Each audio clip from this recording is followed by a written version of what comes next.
हमारी बारी है।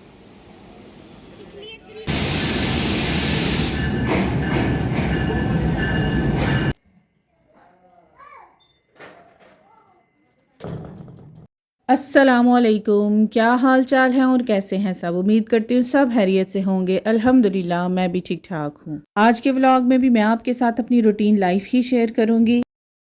आज के दिन हम लोगों ने लाहौर के लिए ट्रैवल करनी थी और बाय ट्रेन मेरा लाहौर के लिए पहला सफ़र था और फर्स्ट एक्सपीरियंस था लाइफ का बाय ट्रेन लाहौर जाने का। मुझे एक्साइटमेंट भी बहुत थी और इसलिए मैं उठ भी बड़ी जल्दी गई। सुबह 5 बजे जब नमाज़ पढ़ने उठी उसके बाद मैंने जो भी घर की थोड़ी बहुत क्लीनिंग करनी थी वो की और बच्चों के जो हैं वो लंच वगैरह उनको रास्ते में जाने के लिए वो बना लिए। उनको सुबह सुबह नाश्ता मैंने चूरी का बना दिया कि मैंने कहा ये खाएंगे ना तो वो रास्ते में उनका पेट फुल रहेगा।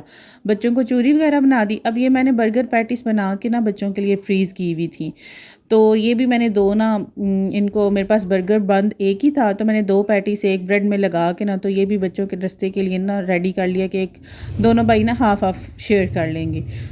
साथ ही ना किचन की भी जो थोड़ी बहुत क्लीनिंग रह गई थी वो भी मैंने कहा मैं साथ ही कर लूँ। बर्तन वगैरह जो थोड़े बहुत थे उनको वॉश कर लूँ। और हम लोगों को घर से निकलते वक्त तक घर के जो काम है ना वो जान छोड़ते ही नहीं है। तो मैंने बस देखे, मैं जब बच्चों के लिए लंच बना रही थी या नाश्ता बना रही थी ना तो साथ ही ना मैंने अपने पोनों को भी ना धोने के लिए गर्म पानी में ना रख दिया कि साथ ही साथ मेरे ये भी धुल जाएंगे, जब मैं आऊँ तो मेरे पोने भी साफ़ मिले। बस हम औरतें जो है ना वो अपने घर को निकलने के आखिरी वक्त तक जो हैं वो सिर्फ अपने घरों को ही देखती हैं, उन्हीं की सफाइयाँ उन्हीं की मेंटेनेंस ही देखती रहती हैं।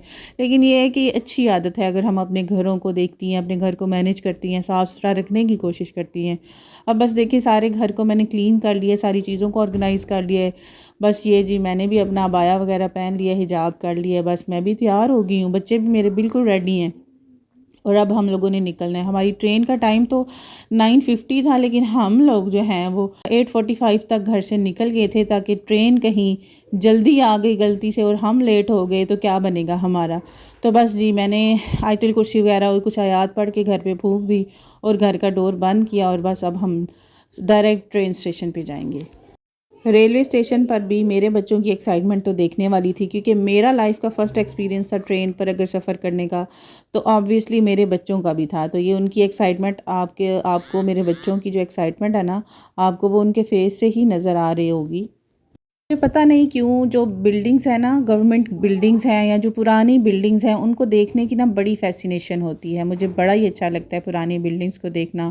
अभी जब हम लोग पहुँचे अपने रेलवे स्टेशन पर तो हमारी ट्रेन के आने में टाइम था, तो मैंने कहा चलो और कोई नहीं तो अपना रेलवे स्टेशन तो विज़िट करें। अपने सिटी में है लेकिन कभी भी नहीं आई ना, तो बस मैं भी विज़िट करती हूँ, मैं भी रेलवे स्टेशन को देखती हूँ। तो आप भी मेरे साथ साथ जो है ना हमारे रेलवे स्टेशन को देखें।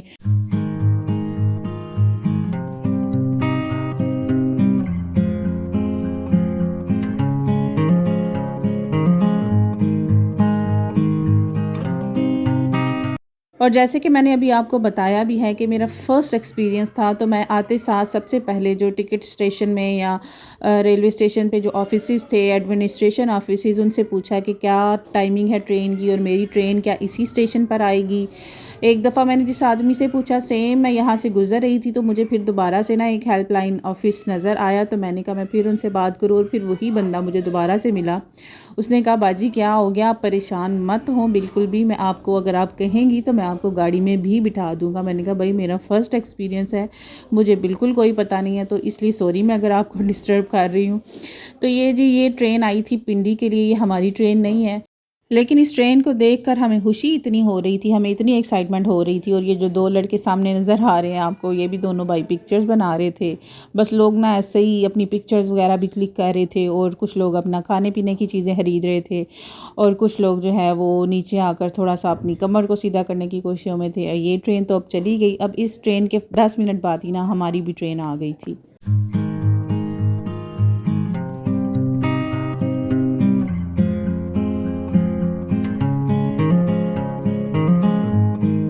अगर आप लोग मेरे व्लॉग्स को स्टार्ट से देख रहे हैं तो आपको पता होगा कि मैं व्लॉगिंग जो है वो मेरा एक सीक्रेट है। मेरी फैमिली में सिवाय मेरे बच्चों को किसी को भी नहीं पता कि मैं व्लॉगिंग करती हूँ या कोई मेरा एक यूट्यूब चैनल भी है। अब जहाँ पर जाने से पहले मेरे माइंड में एक ये भी बात थी कि मेरे कि अपने सीक्रेट को मैं कैसे मेंटेन रखूँगी। और शादी भी ससुराली फैमिली में थी और ससुराली फैमिली भी मेरी माशाल्लाह माशाल्लाह बहुत ही बड़ी है। लेकिन जैसे भी मैं थोड़ा बहुत मैनेज कर रही हूँ। और अभी जो वॉइस ओवर है ना, वो भी मैं अपने ससुराल में किसी रूम में मुझे थोड़ी सी जगह मिली तो मैंने सोचा कि चलो मैं कर लूँ। अगर आपको वॉइस ओवर में थोड़ी सी पीछे आवाज़ें आएँ तो प्लीज़ उसे अवॉइड कीजिएगा। अब यहाँ पर हम ना लाहौर स्टेशन पर पहुँच गए हैं और इधर से फिर सीधा हम यहाँ पर अभी हम वेट कर रहे थे ऊबर का, क्योंकि हमने ऊबर करवाई हुई थी। बच्चे भी से थे मेरे साथ, सामान भी था, तो मैंने सोचा कि ऊबर ही करवा लेती हूँ। तो अब हम लोग घर पहुँच गए और घर आके जी ओबियसली खाना वगैरह ही होता है। माशाल्लाह माशाल्लाह ऐसे ही ना बड़ी सी देग पक रही है खानों की और इसी में ही डेली खाना बनता है। माशाल्लाह जैसे मैंने आपको कहा कि मेरी ससुराली फैमिली बहुत बड़ी है, तो अब सारे ही इधर इकट्ठे हैं। और विंटर में शादियों का थोड़ा सा नुकसान तो होता है, कपड़ों को कैरी करना और सारी चीज़ें, लेकिन इसका मज़ा ये आता है कि सारे आके इर्द गिर्द जब बैठते हैं ना तो वो बातें करते हैं, गपशप। और कोई इधर शादी वाले घर में तो वैसे ही अलग सी रौनक होती है। कोई स्किन केयर कर रहा है, कोई अपने कपड़े प्रेस कर रहा है, कोई ढोलक बजा रहा है, कोई अपनी जो अलग से चौकी बना के बैठा हुआ है। ये भी देखें किचन में सारी बैठी हैं और साथ साथ खाना बन रहा है, साथ साथ जी गपशप हो रही है। मैंने कहा जी चले थोड़ा थोड़ा मैं आपकी मोमेंट्स को रिकॉर्ड करती हूँ।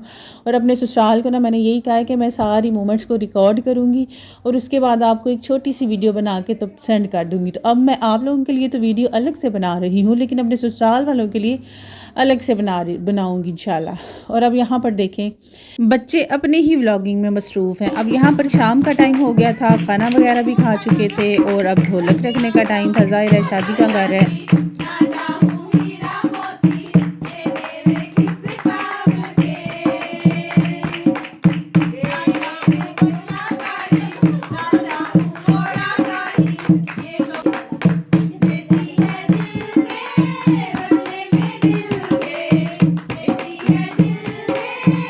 और मुझे एक भी गाना नहीं आता है ढोलक पर बजाने के लिए, ना तो मुझे ढोलकी बजानी आती है, ना ही मुझे गाने आते हैं। मैं बस जी बैठ के ना, वो जो सुनने वाले लोग होते हैं ना, मैं उनमें, मेरा शुमार उन लोगों में होता है जो बस जी बैठेंगे और सुनेंगे ढोलक और उसको इंजॉय करेंगे।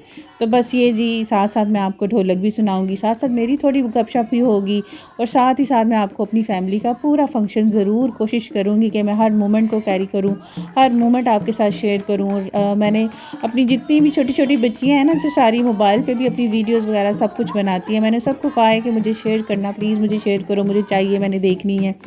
अब ज़ाहिर है अपने सीक्रेट को कायम रखते हुए ही किसी तरीके से भी मैं उनसे मांग रही हूँ, बस मैं उनसे मांग ही रही हूँ। तो अब जी ये ढोलक सारे बजा रही हैं, पूरी फैमिली इकट्ठी हुई हुई है। खाना वगैरह खाने के बाद हमारा रोज़ का यही सेशन चल रहा है। रोज़ ढोलक हम लोग 8 बजे रख लेते हैं, 12 बजे तक बस ढोलक ही बजता रहता है। या अगर ढोलक के बाद जब ढोलक बजा बजा के थक जाएँ तो फिर गाने लग जाते हैं, डांस है और बस लेट नाइट सोते हैं। और सुबह अर्ली जो मॉर्निंग है ना, वो हमारी 11-12 बजे ही हो रही है। तो बस ऐसे ही अभी तो दिन चल रहे हैं।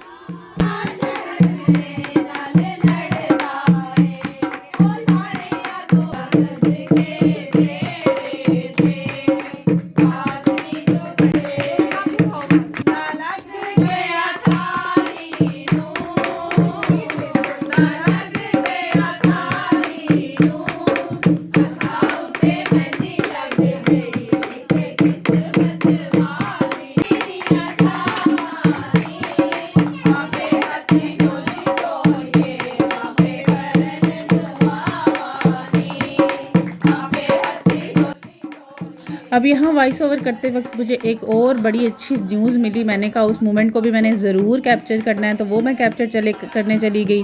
अब वो मैं आपको इंशाल्लाह नेक्स्ट व्लॉग में दिखाऊंगी। वीडियो पसंद आए तो चैनल को लाइक शेयर और सब्सक्राइब ज़रूर कीजिएगा। अल्लाह हाफिज़।